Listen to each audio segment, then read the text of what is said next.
이스라엘 선교 전문 방송 BradTV에서 진행하는 이스라엘 회복 순례 2017년 2월에 또다시 출발합니다.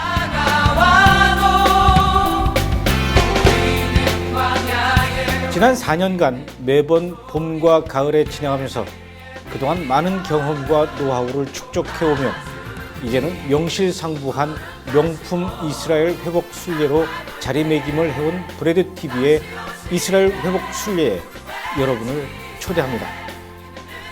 우선 2017년 2월 1일부터 9일까지 진행하는 올리브 코스는 이스라엘을 처음 방문하는 분들을 위한 코스로 예수님이 태어나신 베들레헴과 예수님이 40일 동안 금식 기도하셨던 유대 광야, 예수님의 품속과도 같은 사역지 갈릴리 호수, 그리고 예수님의 거친 숨소리가 배어있는 예루살렘의 감람산 비아 돌로로사, 이런 기본적인 성지도 방문하지만 그것보다도 더 중요한 것은 현재 하나님께서 이스라엘을 통해 어떤 일들을 하고 계신지 확인하는 시간을 가지려고 합니다. 제가 만든 영화 회복의 주인공인 데이빗 오르티즈 목사님 가정 방문과 메시아닉주 교회를 방문하여 이스라엘에서 예수를 믿는다는 것이 얼마나 힘든 일인지 그들에게서 직접 듣고 그들의 손을 잡고 위로하는 시간을 갖는 아주 특별한 시간을 가지려고 합니다. 매일 아침마다 이스라엘에 관한 강의를 진행하고 또 매일매일 그 현장에서도 특별 강의를 진행하면서 뜨거운 감동과 은혜의 시간이 될 것입니다. 제가 가장 꿈꾸던 곳, 한번 꼭 와보고 싶은 곳, 그리고 그런 곳에 와서 너무 감동을 많이 받았고 너무너무 감사했고요. 은혜 많이 받고 정말 이스라엘에 와서 눈물 없이 감동을 채우고 이번에 더 잘 온 것 같아요. 이스라엘을 이미 한번 다녀왔거나 좀 더 색다른 이스라엘에서의 경험을 기대하는 분들을 위해 마련한 무화과 코스는 2월 15일부터 23일까지 진행됩니다. 무화과 코스에서도 역시 기본적인 성지를 방문하기도 하지만 좀 더 이스라엘의 깊숙한 곳을 들여다보기 위해 유대인들이 자주 찾는 재래시장을 방문하여 그들의 삶의 모습을 이해하고 예루살렘과 텔아비브의 24시간 기도타워를 방문하여 뜨겁게 이스라엘을 위해서 기도하는 시간을 가지려고 합니다. 뿐만 아니라 네게브 사막의 베두인 텐트에서 하룻밤을 보내며 모닥불을 피워놓고 메시아닉 목사님의 설교와 메시아닉 찬양 가수의 찬양을 듣고 사막의 별을 올려다보는 아주 감동적인 시간을 가지려고 합니다. 특히 이스라엘 회복 순례가 진행되는 내년 2월은 이스라엘에서 꽃이 만발하는 가장 아름답고 가장 여행하기 좋은 시기라고 할 수 있습니다. 이미 수년간 여러 차례 진행해온 프로그램이라 저희는 이스라엘로 언제 가야 하는지, 그리고 어떻게 무엇을 보고 경험하며 어떤 시간을 보내는 것이 우리에게나 이스라엘에게나 서로 좋은 시간이 될 것인지 잘 알고 있습니다. 이번에도 역시 그 경험과 노하우를 최대한 활용하려고 합니다. 뿐만 아니라 마음은 간절하고 꼭 가고 싶지만 여행 비용 때문에 고민하고 망설이는 분들을 위해서 하나님께서 정말 귀한 분들을 만나게 해 주셨습니다. 저희 BradTV가 춘천 신협과 업무 협약을 맺어서 여러분의 여행 비용을 1년에서 최장 3년까지 나눠서 아주 적은 비용으로 변제해 나갈 수 있게 되었습니다. 물론 이자도 다른 곳에선 상상할 수 없을 만큼의 적은 금액이죠. 춘천 신협이 이렇게 저희와 업무 협약을 하는 데에는 그만큼 저희 BradTV를 믿고 신뢰하기 때문입니다. 그러니 이제 여러분은 당장 큰 돈이 없다 하더라도 부담 없이 저희와 함께 이스라엘로 떠날 수 있게 된 것입니다. 여러분, 이제 그만큼 이스라엘은 여러분 앞에 훨씬 더 가깝게 다가왔습니다. 그리고 여러분을 기다리는 이스라엘의 문은 활짝 열려 있습니다. 저는 여러분께 정말 자신 있게 말씀드릴 수 있습니다. 여러분이 이스라엘에 직접 가서 그 땅을 밟아보고 그들을 만나보고 그 현장에서 기도하는 일들은 여러분의 신앙생활에서 가장 소중하고 의미 있는 시간들이 될 것입니다. 그리고 그런 시간이 될 수 있도록 저와 BradTV는 최선을 다해 준비하겠습니다. 무조건 이스라엘만 가는 것이 중요한 것이 아닙니다. 가서 무엇을 보느냐, 누구를 만나느냐가 중요한 것이죠. 그리고 더 중요한 것은 누구와 함께 가느냐가 중요합니다. 여러분, 저와 함께 이스라엘로 가시죠. 제가 여러분을 하나님께서 약속하신 땅 이스라엘로 안내하겠습니다.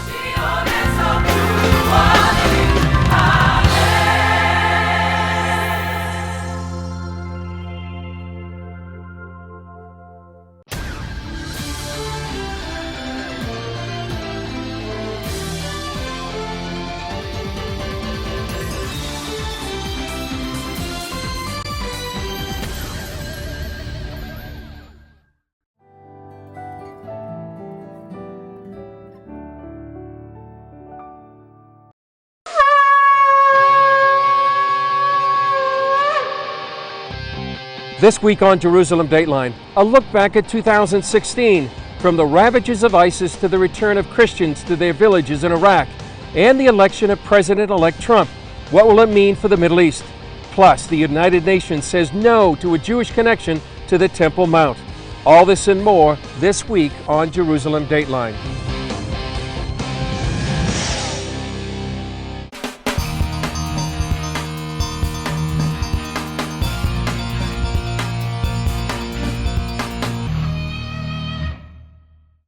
Hello and welcome to this special year-end edition of Jerusalem Dateline. I'm Chris Mitchell, coming to you from just outside the walls of the Old City. For more than 2 years, the world has fought the scourge of ISIS in Iraq and Syria. The military campaign to drive ISIS out of Mosul has given hope to millions who fled their homes there. But what will it look like when they return? Early this year, I visited the Yazidi city of Sinjar. It gives a picture of what Mosul might look like when it's finally set free. Parts of Sinjar today look like ruins from ancient times, or a destroyed city from a world war. ISIS did much of this destruction, while street fighting and Allied airstrikes did the rest. Before ISIS left Sinjar, they took terrorism to a whole new level. Behind me is one of the churches they destroyed. They also laid mines, set booby traps, and destroyed many other buildings. It wasn't just buildings. ISIS tried to wipe out the Yazidis, this peaceful religious ethnic group in northern Iraq. This is one of the mass grave sites outside the city of Sinjar. There's about 28 sites like this around here. You can see some clothes and human bones. About 1,500 Yazidis were killed. Most of them were men, but some were women and children. And the test for young boys was, if they raised their arm and had any underarm hair, they could be killed. If anybody wants to know why you need to stop ISIS, you look at this. These are women and children. And men, every kind of person, every age. You have little baby skulls this big with the front teeth bashed in. You can look, there's no teeth in the whole front nasal cavity, and they're just smashed in like with a rifle or something. To slaughter whole families like that. And they're right there, not very far away, just probably about 1,000 yards away is ISIS. Eubank says the war fought here is the same war facing the West. These are our brothers and sisters. It's coming to us anyways. This is the war we didn't choose, and it's coming. It's already come to America. So we don't have a choice. Rationally, you don't have a choice. You have to stop this. Morally, much more importantly, we need to stop this for the sake of these people. So that's what I think the lesson learned is when evil comes, you don't wait. It's like an infection. You don't wonder if it's going to get better. You immediately attack it. That's how you start the healing. After visiting the site, we found this man who witnessed the massacre. When I saw this, I couldn't do anything. I was in the mountain defending our position since ISIS didn't capture Mount Sinjar. I felt sorry because I couldn't help. We couldn't come down. During the fighting to capture the city from ISIS, the fighting went street to street and underground. This is one of the tunnels that ISIS dug throughout Sinjar. There was one on the other side, an entrance on the other side of the road. Under the road came here, and you just follow this down, and this goes to another building. This is how they fought the war, the battle for Sinjar. This one tunnel stretched through 5 buildings. Military experts expect ISIS has dug numerous tunnels like this one inside Mosul. In urban fighting, it gives the defenders of the city a big advantage. The city itself is littered with the debris of war. For example, this poster warns about picking up any leftover explosives. Yet in the midst of this danger and destruction, there's a sign of life, a playground. This is a gift from Reload Love, which is a church in Albuquerque. And it was a vision. It's a product of great vision to put fun and joy in a war zone, to give kids that have lived through trauma of war some fresh piece of love from people who care and pray for them. Its bright colors not only stand out in a war-weary city, but one young American saw the value of what a playground can do for the children of war. In one of our church visits, one of the Sunday school kids was watching a video of kids playing at a different playground on another front line and said, I think they've forgotten about it. I think they've forgotten about the war. They're just playing. That's our joy in partnership with this, and it's our prayer for the kids that they would know something about God's love and a creative new opening in the midst of a difficult place. It's likely a story that will be repeated in and around Mosul. But the playground stands as a sign of hope in a place, among a people, and in a region where hope seems to have fled. On August 6, 2014, nearly 60,000 people fled the Christian town of Caracos just hours before ISIS overran the city. In the fall of 2016, the Kurdish military liberated that city. And as we reported from the northern Iraqi town, ISIS left behind a trail of devastation and destruction. CBN News joined Sister Diana, a Dominican nun, and her team to show us what ISIS did to their city. We first visited her home church, the Immaculate Conception Cathedral. This is considered the largest church for us in the Middle East. We do all our worship in here. I would say my parents got married here. We have our first communion here. And we used to worship every single day during our feast days, Christmas, Easter. From the ceiling to the floor to the altar, ISIS left its mark. What we were told is they gathered so many of these benches, they put it inside in the middle here and burned them. So the church was burning for days. You know, wherever you see there's a cross, they took it down. If you see here, we have the altar. They tried to do as much as they have in their power to say, you Christians, stop, live here. This is not your land. In the remains, Sister Diana found charred pages from a New Testament. The letter to John, chapter 4 and 5, because he's the one who came to save us with water and blood. It says, do not follow evil, but follow everyone who does goodness, because he is from God. Whoever done evil would not see God. This is the courtyard of the Immaculate Conception Church. When ISIS was here, they used it as a training ground. For example, you can see the courtyard littered with bullets. At the far end, they used it for target practice. Over here is the convent, and they brought thousands of books out of the convent, brought them here into the center of the courtyard, and they burned them. All that's left is this pile of ashes. All this, it was a target practice. If you can see, especially this area, and pray. Imagine how many people they have trained to kill. On the street, we witnessed devastation, some of it caused by coalition airstrikes targeting ISIS. What you see here, those were houses. The matter of fact, 1, 2, 3, 4, 5 houses, and that has been destroyed. Behind have been destroyed. Those houses belongs to families who worked so hard. This family lost their home, money, and 3-year-old daughter, who ISIS stole from her mother's lap. We lost everything. Their house has been put down. She lost her daughter. I mean, she said, what? Everything we own, we lost it. Throughout the town, ISIS left behind writing on the wall. ISIS left graffiti all over Caracos. This one says that ISIS will crush or squish all the unbelievers. And this one says that the Islamic State will expand with Allah's permission. This wall said, we destroyed your crosses.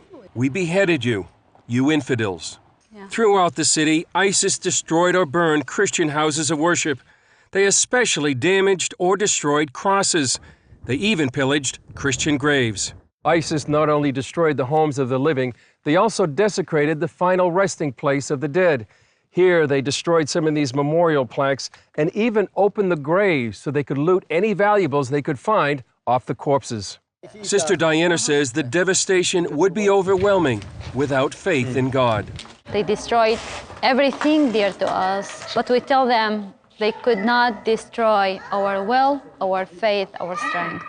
They could destroy material things, but what it lives is the eternal things. Sister Diana prays the townspeople will return, but says they need assurance. Number one is the security. If I don't feel secure, I won't be able to stay here. If a father, a mother won't feel secure, they won't send their children to school. After we liberate Karakush, we hold the ground. The town now sits under the control of a Christian-based militia, but Mafuk Sata says they need more help. People, they need to come back, but they need to feel safe. They need force on the ground. They need, international protection. And that will be good, like a guarantee. That will never happen again. It's really scary to think that if something really big doesn't happen, ISIS could be successful in trying to destroy this community. It isn't without hope, but people need help here. People, if they want to rebuild and return to their homes, they're gonna need help. They are broke already, they are homeless already. They are living in a place, it's not their homeland. This is our homeland. Sister Diana fears too many Christian families may be discouraged and leave the area. She believes the Christians of northern Iraq are its salt and light. That's what the gospel says, and that's what we try to be.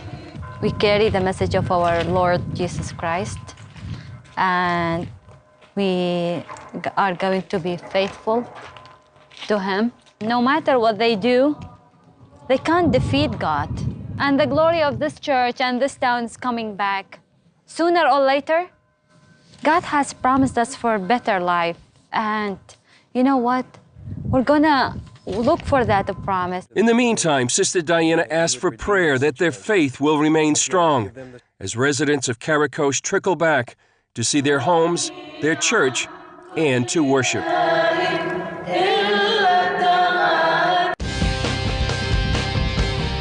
Up next, with Donald Trump's election, is it time for a new and improved Israeli-Palestinian peace process?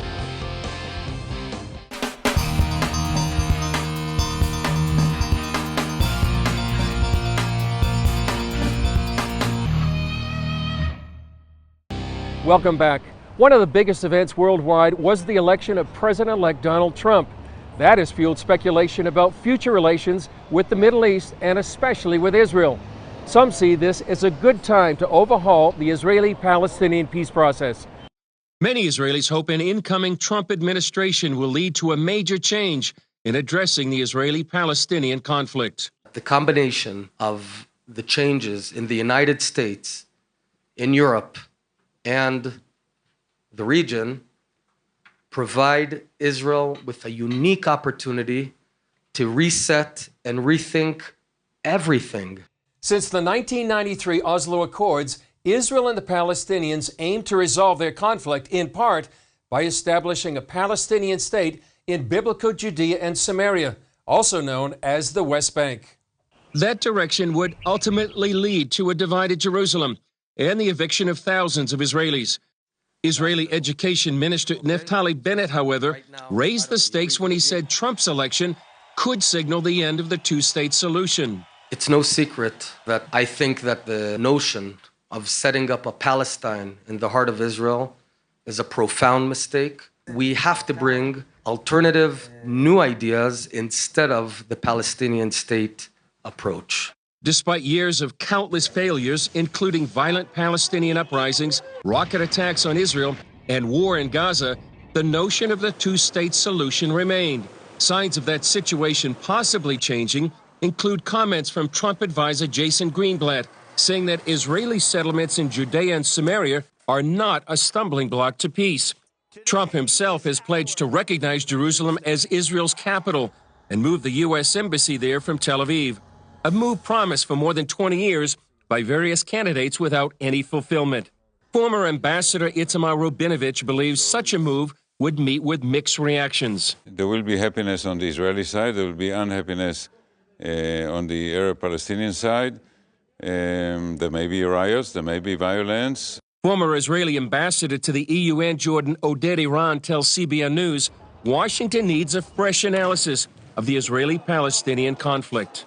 There will have to be an assessment of what didn't work with the Palestinians in the previous attempts and to come up with a new paradigm that may be more successful in attaining a solution to the Israeli-Palestinian conflict. Iran says it's important the new president finds new ways to resolve the conflict. In Israel, the feeling is Prime Minister Netanyahu should push the new president for change because no one is more pro-Israel than the people who live here. Coming up, Trump wants to move the U.S. Embassy to Jerusalem, but a United Nations body says Jews have no connection to their holiest site there.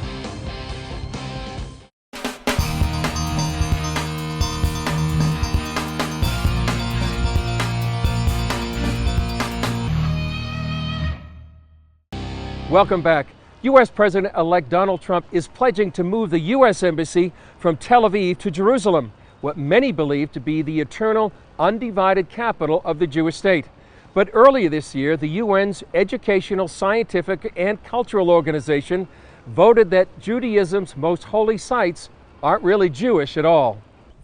In a vote of 24 in favor, 6 against, and 26 abstaining, UNESCO gave preliminary approval to a resolution ignoring the Jewish connection to Jerusalem's Temple Mount and Western Wall. This is at the core of Jewish and Christian history, and yet there's this systematic attempt to airbrush the history out of the picture. Students of the Bible know that the Temple Mount behind me has been the focal point of Christian and Jewish history for thousands of years. It's where Abraham prepared to sacrifice Isaac and where King Solomon built a temple according to the Lord's direction. But this Palestinian-sponsored resolution refers to the Temple Mount and the Western Wall almost exclusively by their Muslim names. On his Facebook and YouTube pages, Israeli Prime Minister Netanyahu said the UNESCO theater of the absurd continues. Even if they don't read the Bible, I would suggest that UNESCO members visit the Arch of Titus in Rome. On it, one can see what the Romans brought back to Rome after they destroyed and looted the Second Temple on the Temple Mount 2,000 years ago. There, engraved on the Arch of Titus, is the 7-branch menorah, which is the symbol of the Jewish people, and, I remind you, is also the symbol of the Jewish state today. Soon, UNESCO will say that the Emperor Titus engaged in Zionist propaganda. Netanyahu said this decision would be like saying China wasn't connected to the Great Wall or Egypt to the pyramids. CBN senior editor John Waggy said the Temple Mount is really ground zero for the Jewish and Christian faiths. It's also the place where David was made king of Jerusalem, of Israel, and where Jesus overturned the money changers' booths at the temple, and also where Satan tempted Jesus. The U.S. joined Great Britain, Germany, the Netherlands, Lithuania, and Estonia in voting against the resolution. U.S. Senators Marco Rubio and Mark Kirk urged the Obama administration to condemn its adoption, writing, "This is just another attempt in UNESCO's disturbing trend of attacking Israel and delegitimizing the Jewish state and does nothing to promote peace." The spokesman for the Palestinian presidency said the U.S. should review its policies toward Israel, and Israel should recognize a Palestinian state with Eastern Jerusalem as its capital, with its Muslim and Christian holy sites. Oddly enough, there wouldn't be any Christian holy sites if there hadn't been Jewish ones there first. This is just one component of a larger Palestinian effort within the UN to delegitimize, to rewrite history so that this becomes a justification for a Palestinian state, a Muslim presence on the Temple Mount, a capital in East Jerusalem, all these things. So they're working on those simultaneously. A final vote on the resolution is scheduled for next week. But if more countries don't stand up for Israel and the Bible, it's set to pass. Coming up, See what archaeologists uncovered in one of the oldest churches in Jerusalem.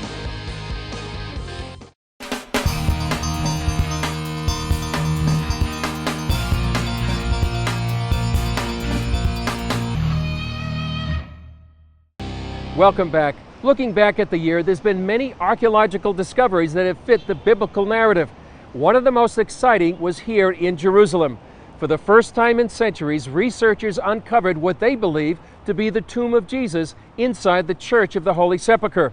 This is what we found in the heart of the Old City, where a major restoration is ongoing in the 4th century church.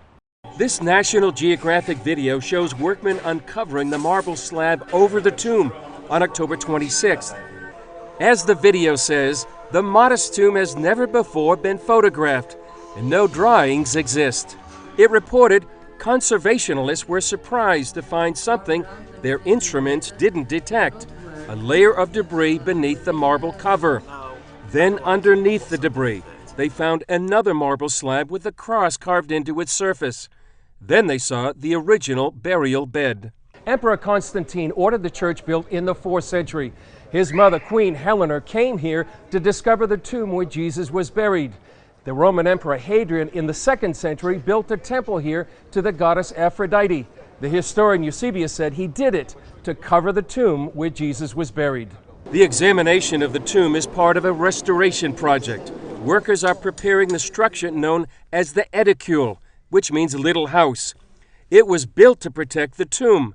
The last repair work done on the edicule took place over 200 years ago.